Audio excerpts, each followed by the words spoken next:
ಬೆಂಗಳೂರಿನಲ್ಲಿ ಮನೆ ಭೋಗಕ್ಕೆ ಹಣ ಹೂಡಿಕೆ ಮಾಡಿ ಕೋಟ್ಯಾಂತರ ರೂಪಾಯಿ ವಂಚನೆಗೊಳಗಾಗಿರುವ ನೂರಾರು ಕುಟುಂಬಗಳ ಆಕ್ರೋಶ ಈಗ ಬೆಳಕಿಗೆ ಬಂದಿದೆ. ಜಾನ್ ಅಸಿಸ್ಟ್ ಎಂಬ ಕಂಪನಿ ಭೋಗದ ಮನೆಗಳನ್ನು ಕೊಡುತ್ತೇವೆ ಎಂದು ಹೇಳಿಕೊಂಡು ಇದನ್ನೇ ಬಂಡವಾಳ ಮಾಡಿಕೊಂಡು 300ಕ್ಕೂ ಹೆಚ್ಚು ಜನರನ್ನು ವಂಚಿಸಿರುವ ಆರೋಪ ಈಗ ಕೇಳಿಬಂದಿದೆ. ಇದೇ ಪ್ರಕರಣಕ್ಕೆ ಸಂಬಂಧಿಸಿದಂತೆ ಇಂದಿರಾನಗರದ ಪೊಲೀಸ್ ಠಾಣೆಯಲ್ಲಿ ಪ್ರಕರಣ ದಾಖಲಾಗಿದೆ. ಬೆಂಗಳೂರಿನಲ್ಲಿ ಮನೆ ಬಾಡಿಗೆಗೆ ಸಿಗುವುದು ತುಂಬ ಕಷ್ಟ ಎಂಬುದನ್ನೇ ತನ್ನ ಬಂಡವಾಳವನ್ನಾಗಿ ಮಾಡಿಕೊಂಡಿರುವ ಜಾನ್ ಅಸಿಸ್ಟ್ ಕಂಪನಿ ನಿಮ್ಮ ಹಣವನ್ನು ನಮ್ಮಲ್ಲಿ ಹೂಡಿಕೆ ಮಾಡಿ ನಾವೇ ನಿಮಗೆ ಮನೆ ಹುಡುಕಿ ಮಾಸಿಕ ಬಾಡಿಗೆಯನ್ನು ನಾವೇ ಪಾವತಿ ಮಾಡುತ್ತೇವೆ ಎಂದು ಆಸೆ ಹುಟ್ಟಿಸಿದ ಕಂಪನಿ ಜನರಿಂದ 10 ರಿಂದ 75 ಲಕ್ಷದವರೆಗೆ ಹಣ ಪಡೆದಿದೆ. ಆರಂಭದ ಕೆಲ ತಿಂಗಳುಗಳು ಬಾಡಿಗೆ ಪಾವತಿಸಿತು. ನಂತರ ಕಂಪನಿ ಸಂಪೂರ್ಣ ನಿರ್ಲಕ್ಷ್ಯ ಮಾಡಿದೆ.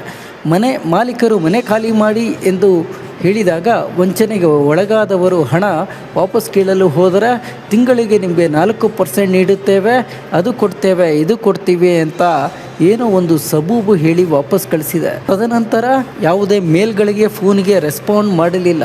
ಒಟ್ಟು 300ಕ್ಕೂ ಹೆಚ್ಚು ಜನರು ಈಗ ವಂಚನೆಗೆ ಬಲಿಯಾಗಿದ್ದಾರೆ ಎಂದು ತಿಳಿದು ಬಂದಿದೆ.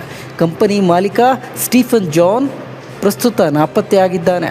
ಇದೇ ವ್ಯಕ್ತಿ ಹಿಂದೆಯೂ ವಂಚನಾ ಪ್ರಕರಣಗಳಲ್ಲಿ ಪೊಲೀಸರ ಕೈಗೆ ಸಿಕ್ಕಿದ್ದಾನೆ ಎಂದು ಪೊಲೀಸರ ಮೂಲಗಳು ಈಗ ತಿಳಿಸುತ್ತಿವೆ. ಭೋಗದ ಮನೆಗಳ ಕೊರತೆಯನ್ನೇ ದುರ್ಬಳಕೆ ಮಾಡಿಕೊಂಡು ಜನರ ನಂಬಿಕೆಯನ್ನು ಮಾರಾಟ ಮಾಡುವ ಈ ವಂಚನೆ ಪ್ರಕರಣವು ಬೆಂಗಳೂರಿನಲ್ಲಿ ಹೂಡಿಕೆದಾರರನ್ನು ಎಚ್ಚರಗೊಳಿಸಿದೆ.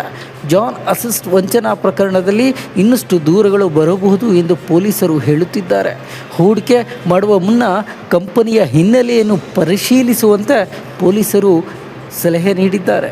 ಮ್ಯಾಕ್ಸಿಮಮ್ 75 lakhs ತನಕ ಇರ್ತಾರೆ. ಇದು ಪ್ರಾಪರ್ಟಿ ಮ್ಯಾನೇಜ್ಮೆಂಟ್ ಅಂತ. ಈಗ ಲೀಸ್ಗಳಿಗೆ ಡೈರೆಕ್ಟ್ ಕೆಲವು ಓನರ್ಗಳು ಒಪ್ಪೋದಿಲ್ಲ.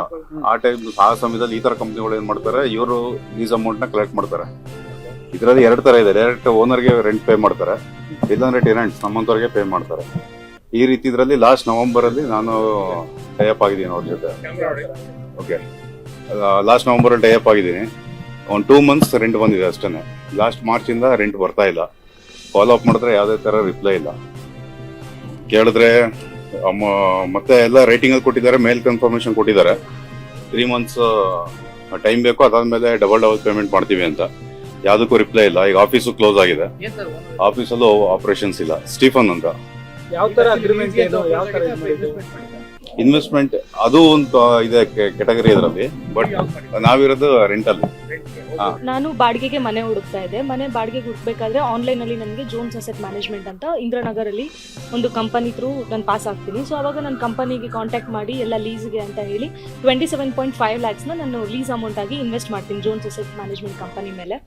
ಸೊ ಆಗ ಇನ್ವೆಸ್ಟ್ಮೆಂಟ್ ಮಾಡ್ತೀನಿ. 2 years ಅಗ್ರಿಮೆಂಟ್ ಆಗುತ್ತೆ. 2 years ಕಂಪನಿಯವರು ನಮ್ಮ ಮನೆ ಓನರ್ ಯಾರಿದ್ದಾರೆ ಅವರಿಗೆ 51,000 ಬಾಡಿಗೆ ಕಟ್ತಾ ಇದ್ರು. 2 years ಏನು ಪ್ರಾಬ್ಲಮ್ ಇಲ್ಲದೆ ಬಾಡಿಗೆ ಎಲ್ಲ ಕಟ್ಟಿದ್ದಾರೆ.